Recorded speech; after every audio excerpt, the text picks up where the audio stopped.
KTO Radio. La porte est signalée par un flash lumineux qui s'active toutes les secondes au bout de la Via del Pellegrino, à droite après avoir franchi la porte Sainte-Anne. Le service photographique du Vatican, institué dès 1931 sous le pontificat du pape Pie XI, documente l'ensemble des activités des papes successifs, notamment leurs voyages, mais aussi toutes leurs audiences au Vatican. Plusieurs milliers de photos sont ainsi prises lors des audiences générales, et le mercredi, il n'est pas rare de croiser des jeunes mariés en robe et costume qui viennent chercher quelques souvenirs de leur entrevue avec le pape, avec des tarifs qui varient de 2,50 € pour une photo imprimée en petit format à 64 € pour le plus grand format. Autrefois affilié à l'Osservatore Romano, le service photographique du Vatican est désormais intégré au Dicaster pour la communication sous la marque Vatican Media. Mais la même culture de travail se poursuit avec un seul photographe officiellement habilité à suivre l'ensemble des activités du pape, le travail des autres photographes étant soigneusement filtré et soumis à des autorisations spécifiques.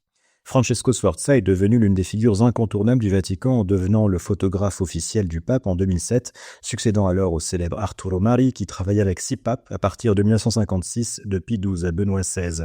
Un célèbre épisode survint en 1958 lorsqu'en forçant les portes du conclave pour tenter d'en prendre quelques clichés, il fut vivement interpellé par le doyen du Sacré Collège, le cardinal français Eugène Tisserand, qui le menaça d'excommunication. Arturo Mari fut ensuite pardonné par le nouveau pape Jean XXIII, une nouvelle ère s'ouvrait tant sur le plan de l'organisation de l'Église que sur celui de l'usage de l'image du pape. Aujourd'hui, c'est avec pudeur et discrétion que le photographe Francesco Sforza accompagne et documente le pontificat de François dans son grand âge, comme il accompagna celui de Benoît XVI.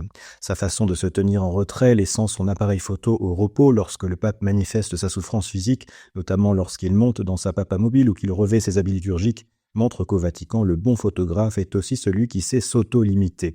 Un équilibre subtil à trouver dans cette atmosphère particulière du Vatican qui voit défiler le monde entier autour d'un homme marqué par sa vieillesse et sa fragilité.